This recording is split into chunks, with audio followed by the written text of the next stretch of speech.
السلام علیکم معزز سامعین، welcome to my channel voice of Mona. ہماری آج کی سٹوری کا نام ہے یتیم۔ مونا جنرل ہاسپٹل میں پیدا ہوئی۔ ڈاکٹر ممتاز نے بولا سریا بہت پیاری بیٹی ہوئی ہے۔ سریا کی وہ پہلی بیٹی تھی۔ وہ ہاسپٹل میں ماں کے ساتھ ڈلیوری کے لیے آئی تھی۔ سریا ایک گورنمنٹ اسکول میں ٹیچر تھی، 2 بھائی تھے اور ماں۔ جاوید نے بولا اس کا نام مون رکھنا ہے۔ ماں نے کہا خدیجہ ارم رکھنا ہے۔ جی نہیں، مونا ارم صحیح ہے، پر میں تو اسے مون ہی بولوں گا۔ وہ سب خوش تھے، ان کے گھر میں پہلا بچہ تھی وہ، سب کی آنکھوں کا تارا، سب بہت پیار کرتے۔ سریا تو 1 مہینے کے بعد واپس ڈیوٹی پر جانے لگی۔ مون نانی کے پاس ہوتی، وہی خیال رکھتی۔ جاوید کی آنکھوں کا تارا تھی، پھر بڑی ہونے لگی، نانی کو ماں بلاتی اور سریا کو باجی۔ تھوڑی بڑی ہوئی تو اسے محسوس ہوا کہ ماموں ماں اور باجی ہی ہیں گھر میں۔ بچے جب پاپا یا ابو بولتے تو وہ حیران ہوتی۔ پھر اس نے پوچھا ماں سے کہ پاپا کدھر؟ ماں کے ساتھ سریا بھی پریشان ہو گئی۔ پاپا نہیں ہے مون، وہ ہاتھوں سے اشارہ کرتی، نہیں ہے۔ اچھا، پھر چپ کر جاتی۔ اسے سب میسر تھے مگر باپ نہیں۔ وہ کہتے ہیں نا، سب کچھ ہو جو نہ ہو وہ زیادہ محسوس ہوتا ہے۔ پھر پتہ نہیں سریا نے دوسری شادی کر لی۔ وہ گھر آیا تو اسے بولا گیا یہ پاپا ہے، مگر اس کا ذہن قبول نہیں کر پایا۔ پھر کچھ عرصے کے بعد ایک ننھا سا بھائی آ گیا، اس کا نام شہزاد رکھا گیا۔ ادریس پیشے سے درزی تھا۔ پھر پتہ چلا وہ پہلے سے شادی شدہ ہے تو باجی نے اس سے طلاق لے لی۔ تبھی نانی کی ڈیتھ ہو گئی۔ ماموں جاوید کی ڈیتھ کے 3 مہینے کے بعد نانی بھی دنیا سے چلی گئی۔ ان کا ایکسیڈنٹ ہوا تھا، سریا اکیلی ہو گئی۔ دونوں بچوں کے ساتھ مون کو پتہ چل گیا تھا کہ وہی اس کی ماں ہے۔ ننھا سا ذہن بچپن سے چوٹیں کھا رہا تھا۔ پھر بڑے ماموں آئے تو ماں کی ایک اور شادی کر دی کہ اکیلی کیسے رہوگی۔ وہ انسان ان پڑھ تھا۔ مون اور شہزاد کو وہ اچھا نہیں لگا۔ مون کی کبھی نہیں بنی اس سے۔ وہ سریا کو ان کے سامنے مارتا، اس کا بازو توڑ دیا۔ مون بہت روتی۔ ماں کو تکلیف میں دیکھ کر کاش میرے ابو ہوتے۔ پھر اسے ایک دن سامنے رہنے والے بابا جمال اور ان کی بیوی نے بتا دیا کہ تمہارا باپ نہیں ہے، تمہارا باپ سید فرزند علی شاہ ہے۔ پھر اس نے ماں سے پوچھ لیا۔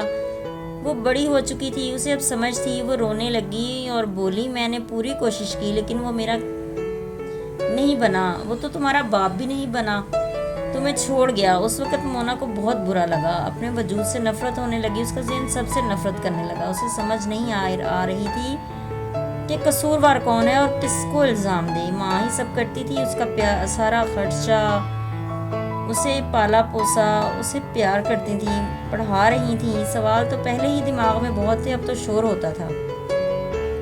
ایک دن جھگڑا ہوا تو سوتیلے باپ نے بولا جاؤ اپنے باپ کا نام لکھواؤ اسکول میں۔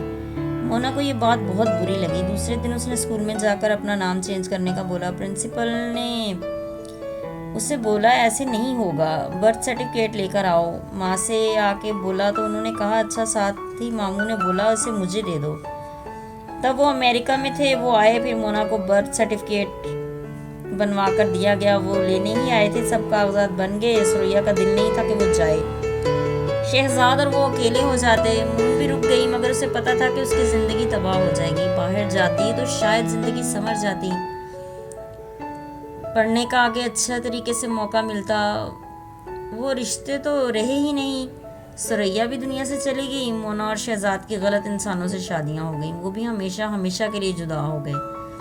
صرف پراپرٹی اور رشتے راہ میں حائل ہوئے جو کہ رہے بھی نہیں اور ساتھ بھی نہیں جانے۔ مونا نے اپنے پرائے ہر رشتے کو عزت دی، مان دیا، تن من دھن ہر چیز لٹا دی، مگر کوئی رشتہ اس کا نہیں بنا، نہ اپنے نہ پرائے۔ پھر اس سے اپنی ماں کی باتیں یاد آنے لگی کہ اللہ نے کچھ لوگوں کو چنا ہوتا ہے، وہ ایز اے پرووائڈر ہوتے ہیں، شاید وہ بھی انہی میں سی تھی، اور وہ خوش قسمت ہوتے ہیں جنہیں یہ ڈیوٹی اللہ دیتا ہے۔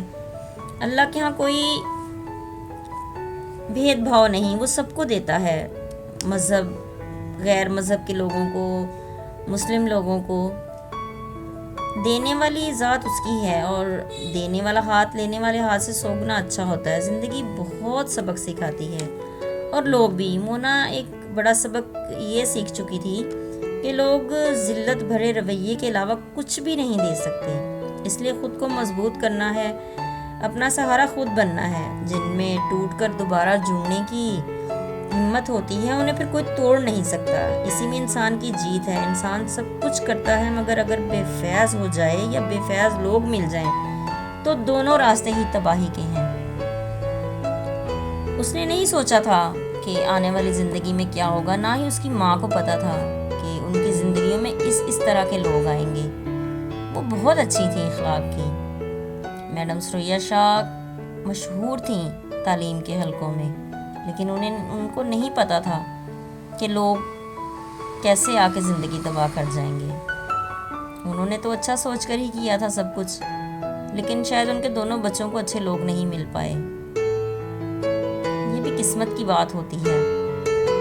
وہ بھی ایز اے پرووائڈر کام کرتی رہیں جتنی دیر زندہ رہیں، ان کے بچے بھی ایسے ہی ہیں۔